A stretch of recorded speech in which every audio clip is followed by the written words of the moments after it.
this going into creators' comment sections on videos that they're creating in their spaces, getting triggered by what they say, especially when what they're saying isn't really necessarily designed to be triggering, and leaving them shitty comments because your feelings are hurt and you don't want to take responsibility for your own triggers. So you'd rather just be a dick to a creator in their comment section and bully them, has got to stop.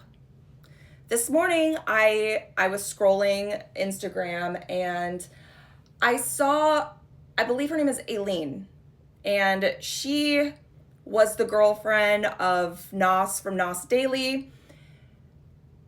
And she's really unpacking a lot of things after that relationship ended, and, like going through a lot of emotional things. And this morning she was crying because she was following a creator who essentially checked out of life because of the comment sections in some of her social media. Why do we feel compelled and entitled to be mean to people for no fucking reason? The video that I'm referring to, that I got a lot of negative snarky comments in, was a video where, keep in mind I'm an astrologer, I'm looking ahead and I see a chart that just screams fucking war. We are reflections of the external world. And this chart, if belonging to a human, and keep in mind, this is not a chart of a human that exists yet, because this person would have to be born, 11 months from now. It's a difficult chart. I didn't in any way, shape, or form get into just how bad I thought it was. But a lot of the triggers were based off people that were having issue with pregnancy, infertility issues. This is not a space to deal with pregnancy or infertility issues. Yes, I can be sympathetic to those things, but I can't address and tiptoe around all potential issues or things that make people sad or things that people struggle with when considering all of my content. I just can't. That being said, I'm not a bad person. When I got this comment section flooded with people that were upset and hurt and triggered, and many mean to me, I felt like shit. I didn't mean to be hurtful. And in fact, I didn't really say anything hurtful. It was just a flippant comment that was like, hey, look at this fucking thing. And it was meant to be kind of lighthearted, because actually I'm kind of terrified of that period of time. And as you could see things ramping up, that chart's going to be a pivotal day. And anyone born on that day is going to have that energy signature within them. So that's just a fucking thing. I want to talk to you about why you need to watch yourself.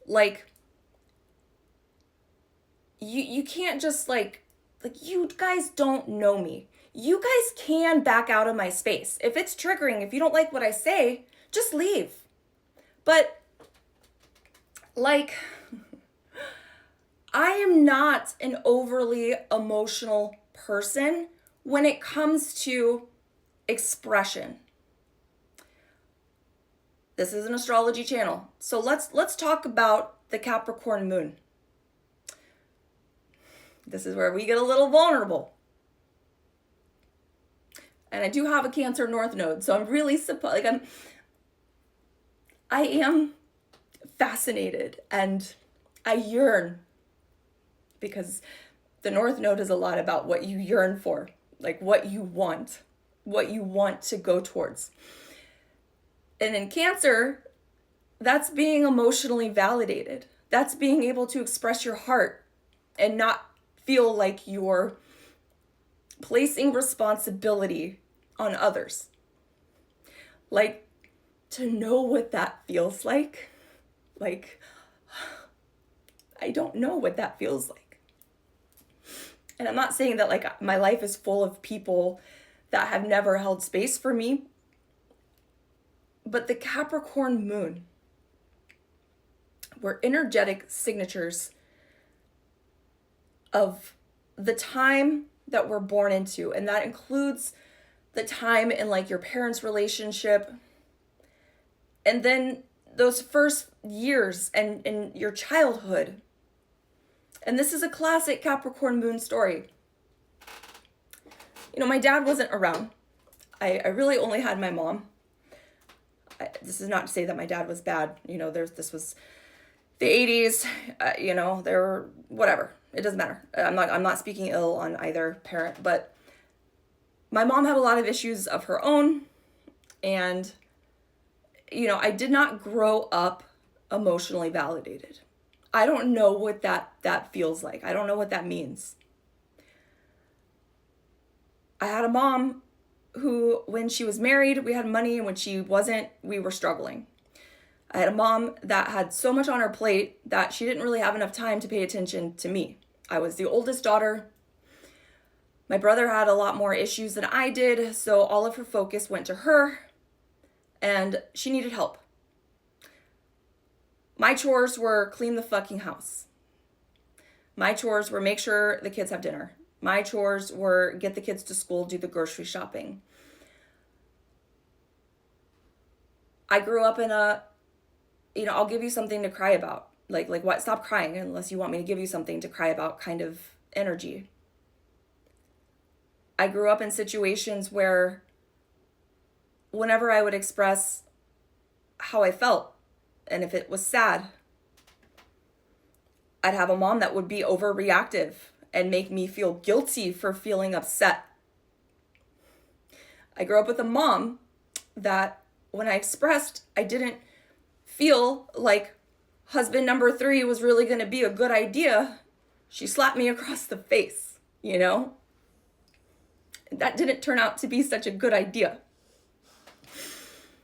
I have a mom that when I told her that bad things happened to me, she got mad at me for not telling her sooner, because maybe we wouldn't be in the position that we were in had I told her.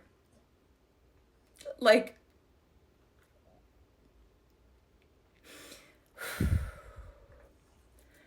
so no, I never learned to understand emotions. I did learn to tiptoe around a lot of emotions. I did learn that my emotional nature was stressful for a parent that had a lot on her plate. I did learn that it's usually best to tuck your heart in a little box and slide it under the bed and take care of what needs to be taken care of, to fix, to help. That's what I know. And when I posted that video, I genuinely saw a chart that looks like it's going to be very difficult to have and very difficult to live and very difficult to raise and parent. And so I expressed as much. However, I didn't want to be super negative about it, and so maybe I seemed a little flippant. Unless you guys understand who that person is and how they process emotions and what their intentions might actually be, maybe keep your shitty comments to yourself. That's it.